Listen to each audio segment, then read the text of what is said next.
Scientists studying the new Mpox strain that has spread out of the Democratic Republic of Congo say the virus is changing faster than expected. And it's often happening in areas where experts do not have the funding or equipment to properly track the virus. Reuters spoke to half a dozen scientists in Africa, Europe, and the US who outlined a number of unknowns. We are still working blindly in Africa. Dr. Dimiye Agoina is an infectious diseases expert in Nigeria who chairs the World Health Organization's Mpox Emergency Committee. We don't have the required knowledge about Mpox, natural history, transmission dynamics, risk factors of Mpox. You need to understand your disease for you to develop or design preventive strategies against such a disease. Mpox, formerly known as monkeypox, is a viral infection that causes pus-filled lesions and flu-like symptoms. Cases are usually mild, but they can be deadly.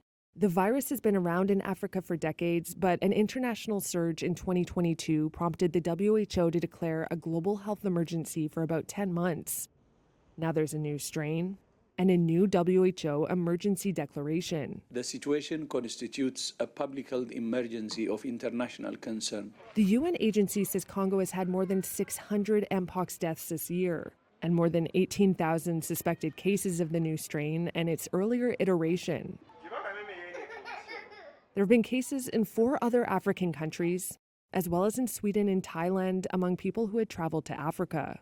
Scientists say a response is complicated by several outbreaks happening at once. In some cases, the spread has been linked to human contact with infected animals.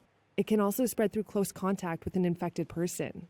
Mutated versions of the virus can essentially be considered a sexually transmitted disease, says South African epidemiologist Dr. Salim Abdul Karim, who chairs the Africa CDC's Mpox Advisory Committee. It's case identification, contact tracing, and vaccinating and monitoring and treating, giving prophylaxis to contacts.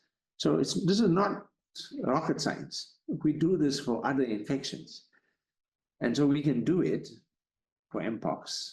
An Africa CDC senior official said on Wednesday that the continent has secured less than 10% of an estimated $245 million needed to fight the surging outbreak.